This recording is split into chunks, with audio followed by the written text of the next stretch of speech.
Hi everyone. Thank you for joining me in another AppScan Tuesday sessions. Today it's the 21st episode already. And boy, we have a special guest today.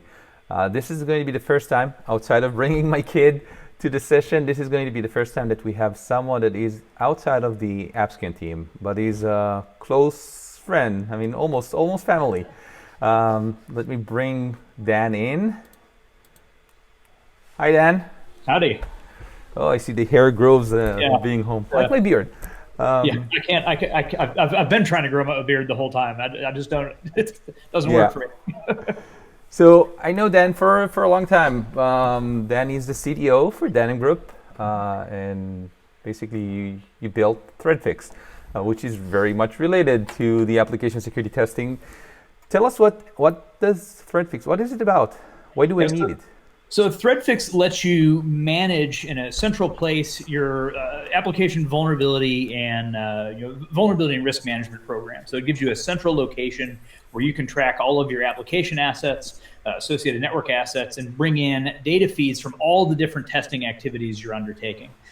So as we'll be demonstrating today, data feeds and inputs from HCL technologies, other things you may be using, penetration tests, and so on and so forth, let you bring all that data into one central location, normalize and dedupe all this information so you've got one single list of all of your issues that you need to deal with, and then it lets you bundle those and send them over to developers and the tools that they're already using. So the idea is to bring all of that through one common workflow. It lets you manage it, and then it lets you, because you have everything going through a central location, then you can start to report new metrics across your program as a whole to drive better maturity.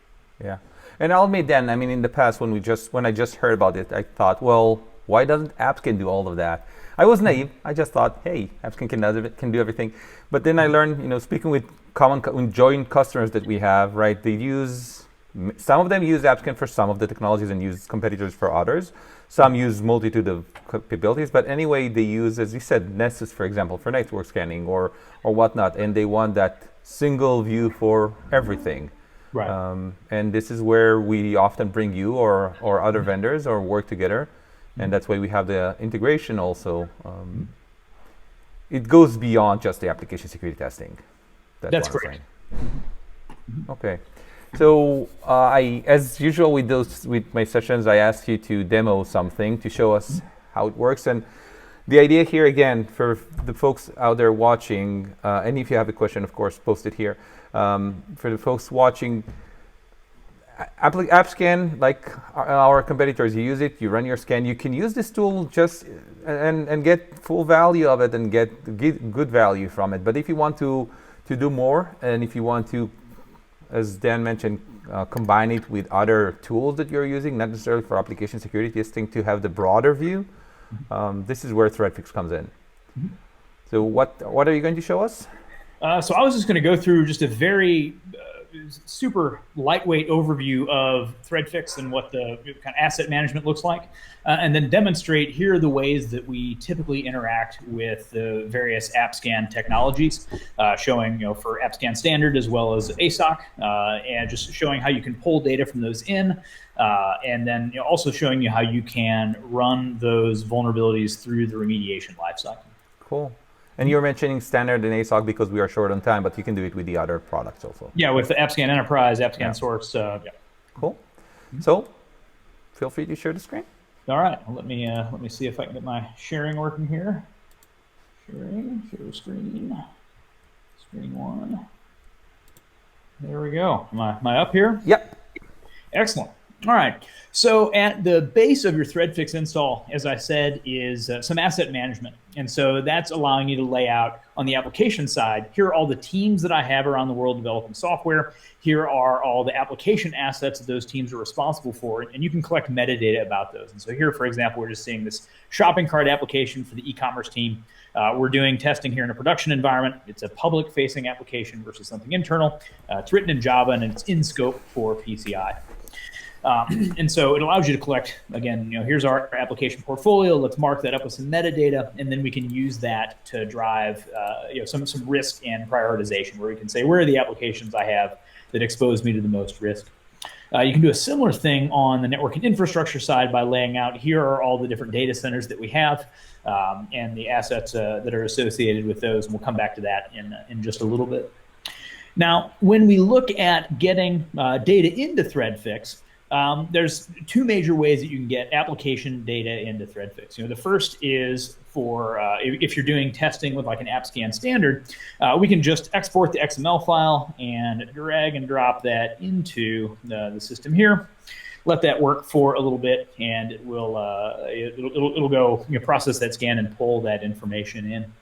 The same thing with exports from AppScan source files. It basically works the same way. And you can also get files in addition to manually uploading, which again is fun the first time or two that you do it, but it's not really a scalable thing. ThreadFix also exposes a really extensive REST API, it has a command line client, and all of that. So here we see we've pulled in the results of AppScan Standard.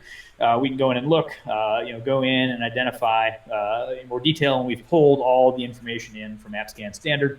And again, if we had other scanners that we had tested the application with, if you're doing testing in a pipeline with OS Zap or something like that, or other scanners, ThreadFix brings that data in, normalizes and deduplicates it to give you one unified view of what you have going on in the system.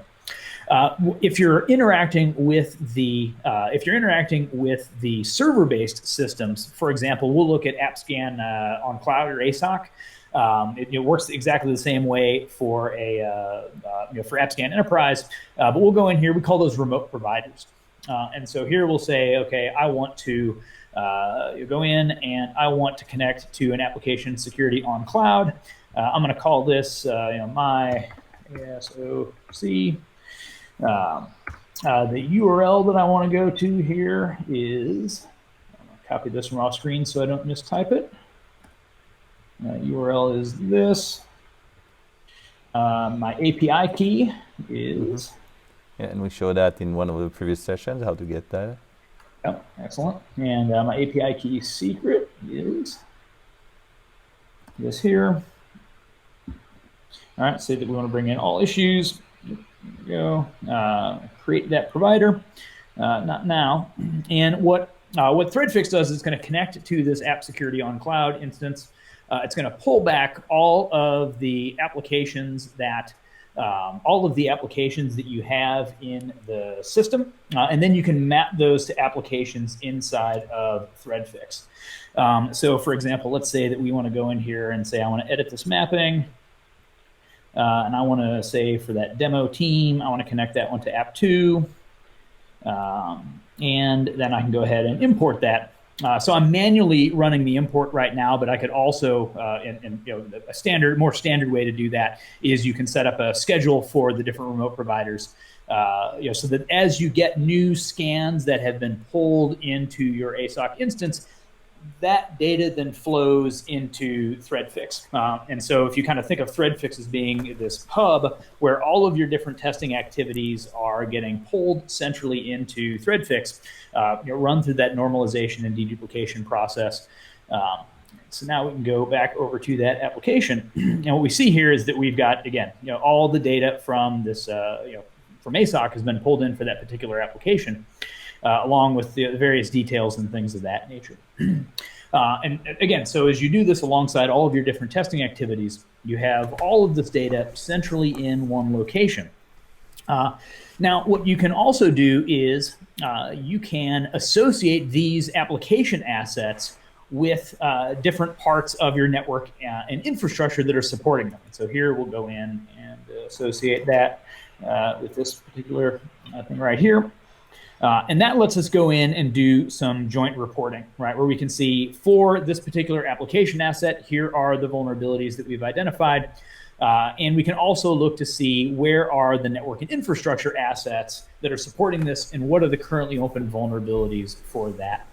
So ThreadFix helps to provide context for you because applications, obviously, very much ThreadFix's focus, very much, AppScan's focus is on the application. But those applications are also exposed to risk, because of the infrastructure that they sit on top of. And so this helps you as a risk manager to provide context about the application as well as the associated infrastructure. Cool. So as we get these vulnerabilities into the system, we need to get them fixed. And one of the things that we have said, actually, the fundamental, the original reason that we built ThreadFix is because developers don't speak PDF, right? This practice in the industry of, I'm going to run a scan, generate a PDF document with a fancy graph on the front page, and email to the dev team, and they're magically going to get very inspired and fix all these vulnerabilities. Like everyone knows that doesn't work.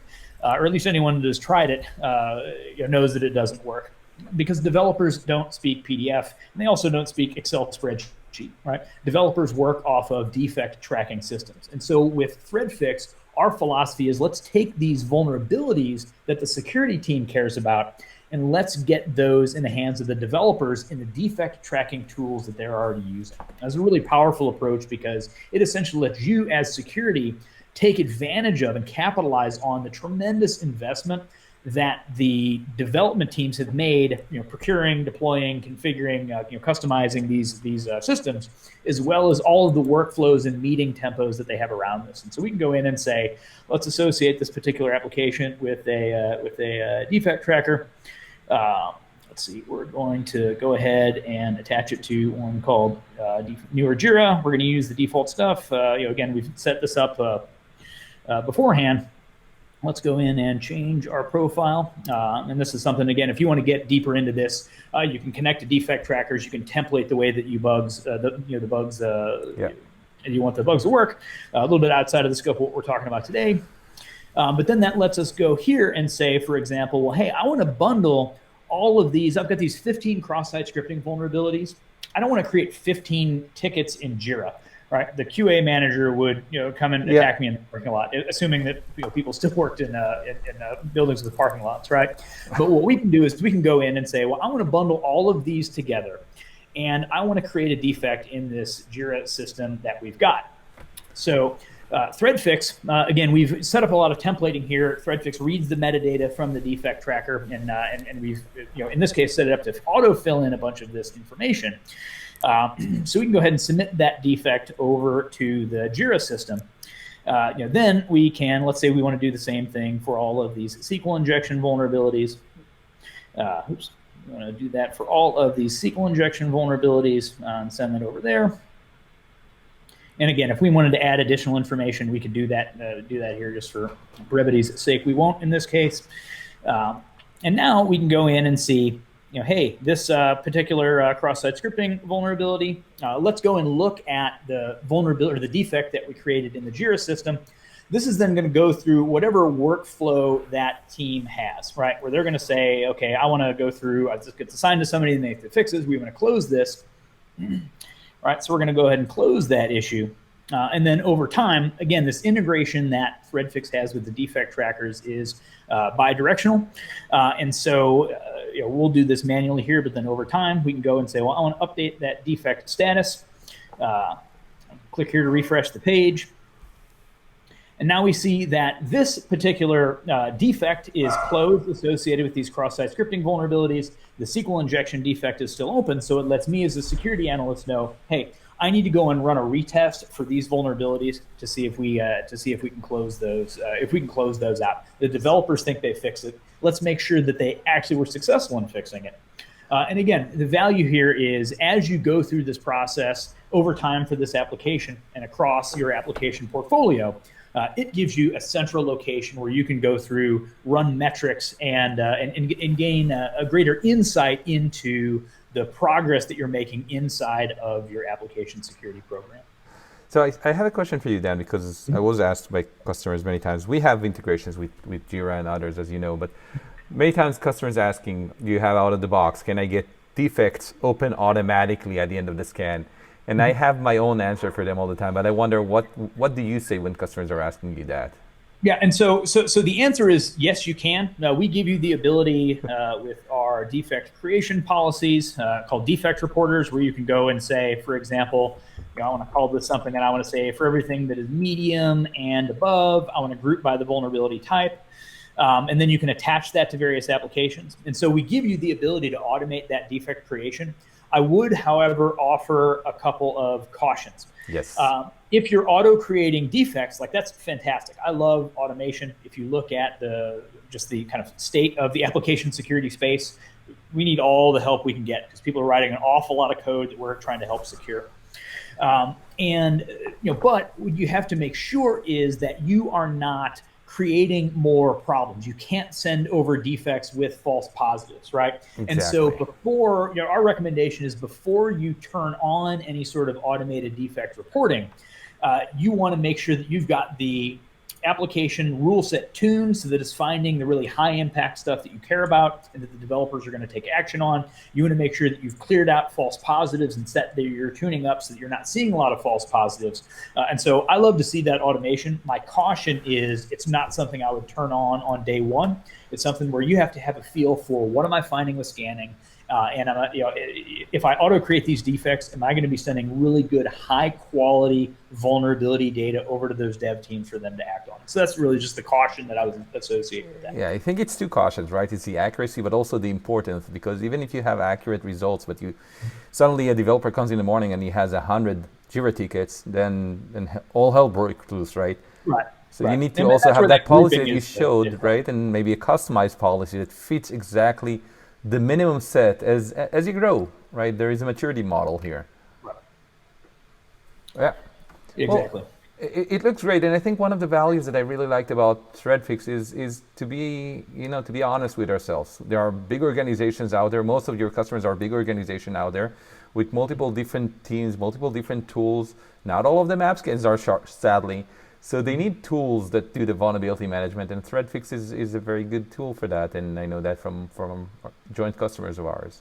Right, so. Exactly. If you're an organization where you're using strictly HCL technologies and they're all integrated, like that's great.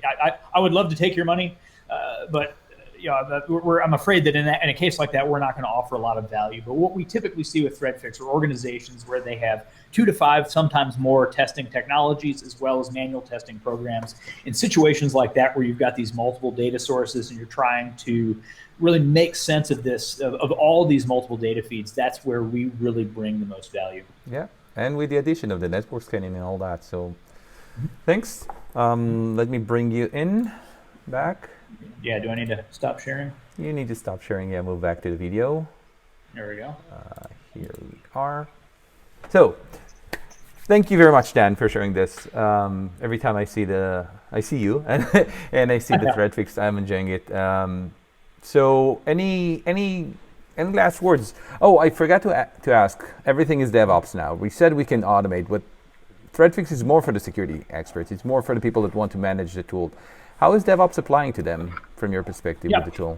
And so it's something that we recognized, and I want to say this was in 2017, because it goes back to the 2.5 release of ThreadFix, and we're now on 3.06 or something like that. I mean, it's a number of years ago, and something we noticed was the really cool ThreadFix implementations that we saw. There were 2 characteristics. We saw people like DevOps and a lot of automation and testing and pipelines, and they had 2 characteristics. The first was that the people running the app security program all came out of an app dev background, so they were comfortable coding and scripting to set up these interactions, and also they had been allocated by management time to do their own tool crafting and tool smithing. And so they were doing really impressive stuff, integrating in pipelines and all of this. What we did with our 2.5 release a number of years ago is we said, well, let's take all the cool stuff that they're doing and let's let organizations implement that via configuration as opposed to with custom coding. So we've got, for example, a Jenkins plugin that allows you to say, hey, on this build action, I want to run this type. I want to run this type of a scan and this type of a scan. I want to collect the results, and then you also have the option to potentially pass or fail the build. Right, to say, well, I want to fail the build if there's any criticals or highs, right? Or even more flexibly, because that's not always politically acceptable. Let's fail the build if there are any new criticals or highs, right? Like sometimes, again, you've got a remediation plan. You can't break the build for 2 months while you're working back that technical debt. But everybody hopefully agrees we shouldn't introduce any new vulnerabilities, right? So that's related to what you showed me in one of the conferences where you can use ThreadFix to actually invoke the scans with the other tools, right? Yeah. Exactly. Right. And again, that goes with our philosophy of let's let the developers use the tools they're already using, right? ThreadFix is typically targeted at security folks or maybe security champions on the dev side, or team leads or something. But we want to interact with the developers because there's way more developers than there are security people. We want to let them use the tools that they're already using in order to kick off scans, in order to, again, potentially pass-fail builds, as well as to receive their tasking. And that's philosophically something that we've always that's the way we've always viewed the problem in ThreadFix, and we've again in the next year we've got some really exciting stuff continuing to move in that direction to say how can we add more value to the developer experience, but without impacting them or encumbering them any more than they have to be. Yeah, it's a challenge for all of us, right? How do we make security fun? Oh, we can, but how Yeah, can we make it painless? Right. At least, yeah. Okay, thanks very much, Dan, for coming to the show. Thanks for having me on. Sure. All right. Send my regards to John. We'll do. Bye-bye. Bye.